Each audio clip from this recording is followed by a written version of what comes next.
내가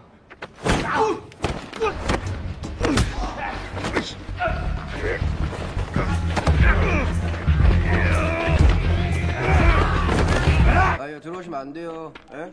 들어오시면 안 된다고. Assalamualaikum warahmatullahi wabarakatuh. Kembali lagi dengan gua Asep di channel Refocus. Dan kali ini gua akan merekap alur cerita film berjudul The Soulmate yang kembali diperankan oleh Ma Dong-seok, pria bulat kekar dengan karakternya yang khas dan jago kalau urusan baku hantam. Dan juga menceritakan tentang arwah gentayangan yang meminta bantuannya untuk membantai para gangster. Oke, jangan lupa siapkan dulu sebat kopainya cuy. Kita gas.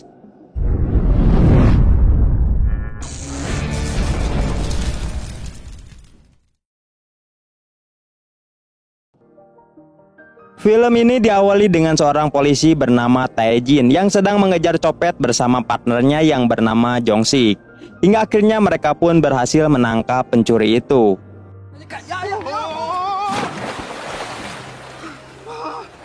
Lalu di sebuah bis kita juga diperkenalkan dengan seorang pria yang bernama Jang-soo. Dan di sana juga terlihat ada Reman yang sedang ngebully omah-omah. Namun meskipun Jang-soo mempunyai tubuh besar kekar, tapi ia malah cuek dan tidak ingin menolong si nenek itu. Hingga akhirnya ia pun dimarahi dan diledek oleh seorang cewek karena ia tidak membantu si nenek. Dan ternyata Jang-soo adalah seorang pelatih sekaligus pemilik dojo. Namun dojonya terlihat sangat sepi karena ia hanya mempunyai 3 murid saja dan ditemani dengan asistennya yang bernama Bonggu. Tetapi hal itu tidak mematahkan semangatnya untuk merawat putri tercintanya yang bernama Do-kyung. Lalu tiba-tiba seseorang menelponnya dan langsung membuat Jang-soo bahagia, yang ternyata itu adalah dari seorang dokter yang mengabarkan bahwa mereka telah mendapatkan seorang pendonor jantung untuk Dong-kyung, yang dimana ia mempunyai penyakit itu. Jang-soo yang mendengar hal itu pun langsung menyuruh dokter untuk melakukan pendonoran itu secepatnya. Bahkan ia juga rela untuk menjual dojonya demi keselamatan anaknya. Lalu di sisi lain ternyata Tae-jin juga mempunyai seorang kekasih pedagang ikan di pasar yang bernama Hyun-jin. Namun Hyun-jin terlihat sangat marah karena Tae-jin tidak mementingkan keselamatan dirinya dan tetap bekerja meski di hari libur.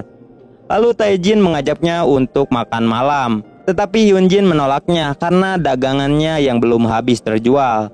Tae-jin pun mendengar hal itu langsung membuat sebuah rencana supaya dagangannya itu cepat habis, yaitu dengan cara membayar ibu-ibu untuk membeli dagangannya Hyun-jin. Hingga akhirnya dagangan itu pun habis dan ia bisa makan bersama. Ketika di kantor, Tae-jin terlihat hanya ia sendiri yang bersemangat dan berbeda dengan Jong-sik yang terlihat mengantuk. Di sana ia juga mempunyai seorang atasan yang bernama Inspektur Yang. Namun tiba-tiba seorang pria datang dan melapor bahwa anaknya yang bernama Bok-gil telah hilang. Di sana ia terlihat memarahi Tae-jin karena ia sudah 2 kali melapor tapi anaknya belum ditemukan juga. Malam harinya Tae-jin pun langsung mencari si Bok-gil yang hilang itu. Pada saat di dermaga, Tae-jin tak sengaja melihat segerombolan pria yang mencurigakan. Ia pun langsung bergegas mengikutinya. Ketika di terowongan, Tae-jin melihat mobil itu sedang terparkir di sana dan ternyata mobil itu miliknya Jang-soo. Tae-jin pun langsung menginterogasinya. Namun Jang-soo mengatakan bahwa mobil itu digunakan untuk mengantar jemput murid dojonya. Karena ia tidak bersalah, ia pun langsung pergi meninggalkannya. Namun ternyata Tae-jin masih mencurigai Jang-soo. Lalu ia mengikuti ketika Jang-soo mengantar anaknya ke sekolah. Namun setelah Jang-soo pergi, si Do-kyung malah bolos dan pergi ke sebuah gedung tua yang ada di samping sekolah. Namun Tae-jin mengabaikannya dan lebih memilih untuk mengikuti Jang-soo yang masih dicurigai. Lalu ia memotret mobilnya sebagai barang bukti, yang membuat Jang-soo kesal dengan polisi ini dan menganggap ia adalah polisi edan yang terus mengikutinya. 너 그리고 차 건들기만 해. 혼날 줄 알아. Pada saat di Alpha, Tae-jin tidak sengaja melihat orang yang kemarin di dermaga itu ada di sebuah bar. Ketika malam harinya ia langsung menyelidiki tempat itu dan ternyata ia juga melihat Jang-soo ada di sana dan ia pun langsung mengikutinya. Tapi di perjalanan ia melihat seorang cewek yang sedang digusur dan cewek itu terlihat membuang HP-nya ke semak-semak sebelum ia dibawa pergi pria itu. Sehingga Tae-jin pun langsung mengambil HP itu. Lalu ia memutuskan untuk masuk ke dalam untuk mengikutinya. Di sana ia melihat cewek tadi disiksa karena telah merekam mereka dan membuang HP-nya. Keesokan harinya Tae-jin pun langsung melihat rekaman video itu bersama Jong-sik. Dan ternyata di video itu adalah sebuah kegiatan perdagangan wanita dan prostitusi ilegal. Lalu ia meminta saran kepada Jong-sik untuk melakukan tindakan selanjutnya. Namun Jong-sik akan mendiskusikan terlebih dahulu dengan Inspektur Yang. Malam harinya Jong-sik menelpon Tae-jin dan mengajaknya untuk bertemu di suatu tempat. Sedangkan Jang-soo yang baru membeli mainan untuk anaknya terkejut setelah melihat mobilnya yang sudah tidak ada dan hanya ada surat pemberitahuan bahwa mobilnya sudah diderek dan disita. Seketika itu ia juga melihat Tae-jin melewatinya dan ia langsung mencurigainya dan menganggap bahwa Tae-jin lah yang melakukannya. Tanpa banyak bacot ia pun langsung mengejarnya. Sedangkan Tae-jin yang sudah sampai ke tempat janjiannya dengan Jong-sik, tiba-tiba muncul dua orang langsung menyerangnya.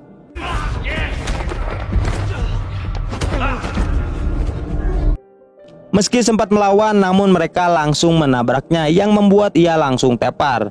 Dan Jang-soo yang baru sampai melihat Tae-jin yang sudah tergeletak. Dan tiba-tiba ia juga ditakol dari belakang, lalu ia pun pingsan. Dan keluarlah Jong-sik yang melihat Tae-jin sudah tergeletak, yang ternyata selama ini ia sudah bekerja sama dengan para gangster itu untuk bisnis haram mereka. Namun di sini Jong-sik terlihat bersedih karena ternyata Tae-jin yang terluka parah dan ia pun menyesalinya.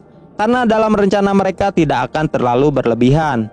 Ia pun marah dan langsung memanggil polisi untuk datang ke sana. Dan tentu saja mereka langsung kabur.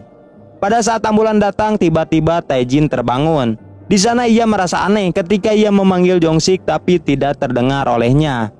Lalu ia dikejutkan ketika melihat raganya dibawa ke dalam mobil ambulans. Hyunjin yang mendapat kabar itu juga pergi ke rumah sakit. Lalu dengan rasa gelisahnya ia juga menanyakan kondisi Tae-jin kepada dokter. Lalu dokter itu mengatakan bahwa kondisi Tae-jin sangat kritis karena ia mengalami pendarahan otak yang sangat serius. Sehingga dokter pun tidak bisa memastikan. Jong-sik yang melihat hal itu pun merasa khawatir dengan kondisi Tae-jin. Dan ia juga mencoba untuk menenangkan Hyunjin. Lalu Tae-jin yang datang ke rumah sakit terlihat kebingungan melihat Hyunjin yang menangis. Dan disinilah ia baru menyadari kalau sekarang ia adalah arwah.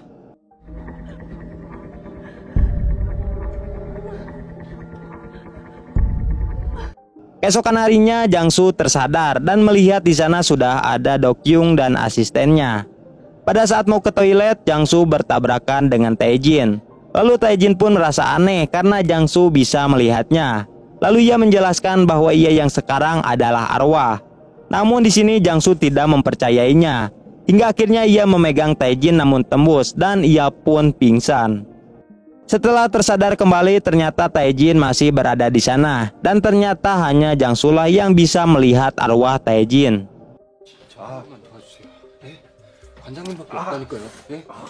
Malam harinya Jong-sik datang menemui Hyunjin dan menanyakan apakah Tae-jin menitipkan sebuah memori.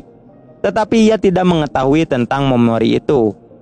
Setelah Hyunjin keluar, ia ditelepon oleh seorang pria yang bernama Sajang untuk datang menemuinya di bar. Yang dimana Sajang ini adalah orang yang dicurigai oleh Tae-jin. Arwah Tae-jin yang mendengar hal itu pun langsung mengikutinya. Dan ternyata Jong-sik juga membawa sebuah pistol dan ingin balas dendam. Setelah sampai di sana terlihat si Sajang sedang menyiksa cewek yang pernah membuang HP itu. Di sini Tae-jin jadi mengetahui bahwa ternyata Jong-sik telah bergabung dengan mereka. Di sana ia terlihat marah karena si Sajang telah membuat si Tae-jin harus dirawat di rumah sakit. Ia pun juga menodongkan pistolnya. Lalu pistol itu diambil oleh seseorang yang ternyata dalang dari semua itu adalah Inspektur Yang. Tae-jin yang mengetahui itu pun langsung marah, namun pukulannya sia-sia karena tembus. Lalu Pak Yang menyuruh Sajang untuk mengeksekusi semua orang yang telah jadi saksi mata, dan mereka langsung memburu Sang-ju. Tae-jin yang mengetahui itu langsung memberitahu Sang-ju, namun ia tidak mempercayainya. Ketika di ruangan terapi ternyata benar ia diserang oleh 3 anak buahnya si Sajang. Namun karena pelatih dojo ia pun langsung melawan mereka.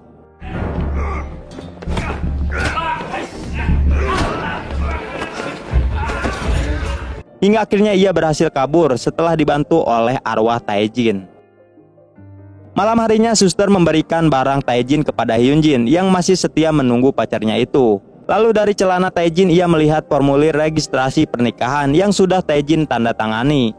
Yang ternyata sebelum koma ia berniat untuk menikahi Hyunjin, yang membuat Hyunjin kembali mewek. Dan ternyata saat itu Hyunjin sedang hamil anak Taejin dan menunjukkan hasil USG-nya yang membuat Taejin tersenyum di sampingnya. Lalu Hyunjin mengambil dompetnya dan melihat sebuah foto yang membuat ia kembali teringat saat pertama bertemu dengan Taejin. Yang dimana saat itu Hyunjin sedang mengamuk di rumah orang karena depresi setelah ayahnya meninggal. Dan ternyata itu adalah bekas rumahnya yang sudah dijual. Dan kebetulan saat itu Taejin berada di sana lalu mengamankan Hyunjin. Dan saat itu Taejin berjanji akan merawat dan melindungi Hyunjin. Keesokan harinya Jangsu ditelepon oleh Banggu yang mengabarkan bahwa anaknya telah hilang. Mendengar hal itu pun ia langsung bergegas pulang mencari anaknya. Di sisi lain Hyunjin telah menemukan memori itu di bajunya Taejin dan ia pun memutuskan untuk memberikannya kepada Jongsik. Taejin yang mendengar itu mulai panik dan ia meminta bantuan lagi kepada Jangsu karena ia merasa Hyunjin dalam bahaya. Namun alhasil Jangsu mengabaikannya karena ia juga sedang mempunyai masalah tentang hilangnya Dongkyung. Tiba-tiba Taejin teringat bahwa ia pernah melihat Dongkyung pergi ke sebuah gedung tua kosong. Taejin pun langsung memberitahukan keberadaannya kepada Jangsu dan ternyata benar ia ada di sana sudah dalam kondisi pingsan. Di sini Taejin jadi mengetahui bahwa selama ini Dongkyung mempunyai penyakit turunan dari ibunya dan semakin parah setelah kecelakaan 4 tahun lalu. Dan ternyata dulu Jangsu sangat peduli kepada orang lain. Namun ketika berkendara bersama anak dan istrinya, ia menolong orang yang mengalami kecelakaan. Tapi sayangnya sebuah mobil truk menabrak mobilnya dan membuat istrinya meninggal. Namun untungnya anaknya itu masih bisa selamat. Dari sinilah Jangsu menjadi cuek dengan orang di sekitar karena ia beranggapan untuk apa bisa menolong orang jika keluarganya saja tidak bisa ia lindungi. Setelah itu Taejin melihat Hyunjin sedang memberikan sebuah memorinya kepada Jongsik. Taejin yang melihat hal itu mencoba untuk memukul Jongsik, namun karena hal itu tiba-tiba pihak rumah sakit menelpon Hyunjin bahwa kondisi Taejin semakin buruk. Hyunjin pun jadi galau lagi dan teringat kenangan indah saat bersamanya. Tapi ketika di jalan tiba-tiba Hyunjin diculik. Taejin langsung bergegas untuk meminta bantuan kepada Jangsu lagi. Namun ternyata Jangsu juga sedang mempunyai masalah yang dimana pihak pendonor anaknya tidak jadi dan menunggu pihak donor lainnya. Taejin yang mendengar itu langsung bersedih dan mengatakan kalau hidupnya tidak akan lama lagi. Lalu Taejin berlutut dan memohon. Karena tidak ada jawaban, Taejin pun langsung pergi. Namun tiba-tiba Jangsu menyusulnya dan mengatakan bahwa ia akan membantunya. Lalu Taejin memberitahukan lokasi penyekapan Hyunjin. Dan Jangsu membawa si Bonggu untuk membantunya. Ketika sampai tanpa banyak bacot, Jangsu langsung menghajar mereka. 들어오시면 안 된다고.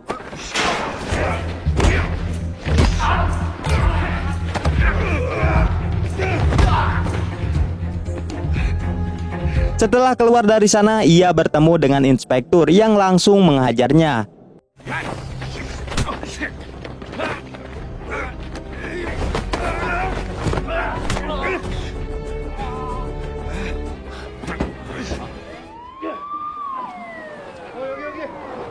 Dan setelah polisi datang pun mereka malah menangkap Jangsu, bukannya para gangster itu. Tapi untungnya datang Polres Pusat yang mengetahui semua tentang kejahatan inspektur dari Junsik yang membocorkan itu untuk menebus sedikit dosanya terhadap Taejin. Mengetahui hal itu, inspektur langsung berontak dan menodongkan pistolnya. Lalu Taejin mengarahkan semua tenaganya untuk menggerakkan sebuah tuas. Hingga akhirnya ia berhasil dan si inspektur tertimbun es. Begitu juga dengan Jangsu yang langsung meng-smackdown-nya. Hingga akhirnya si inspektur ditangkap dan Jangsu berhasil menyelamatkan Hyunjin. Setelah itu ia meminta bantuan lagi untuk terakhir kalinya kepada Jangsu, yang dimana ia ingin Jangsu menunjukkan hadiahnya, yaitu rumah orang tuanya Hyunjin yang sudah dijual. Kini sudah Taejin beli untuk dijadikan tempat tinggal mereka berdua. Lalu Jangsu mengatakan bahwa Taejin selalu ada di dekatnya. Hyunjin pun langsung memejamkan matanya.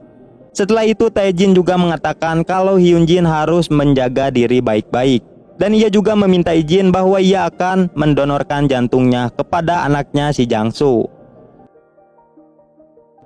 Keesokan harinya setelah mendapatkan jantung dari Taejin, para dokter bersiap untuk operasi.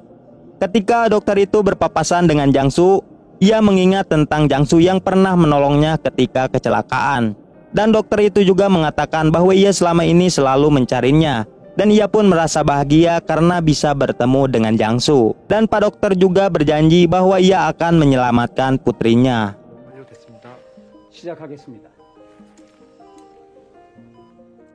Setelah kejadian itu di akhir film, kini Jangsu menjadi orang yang peduli lagi kepada sekitar. Begitu juga dengan Dokyung yang sudah sehat sepenuhnya. Dan ia juga selalu mengunjungi Hyunjin yang sedang hamil. Hyunjin pun juga merasa senang karena ia bisa selalu mendengar jantungnya Taejin yang berada di tubuh Dokyung. Dan film pun tamat. Mantap bos.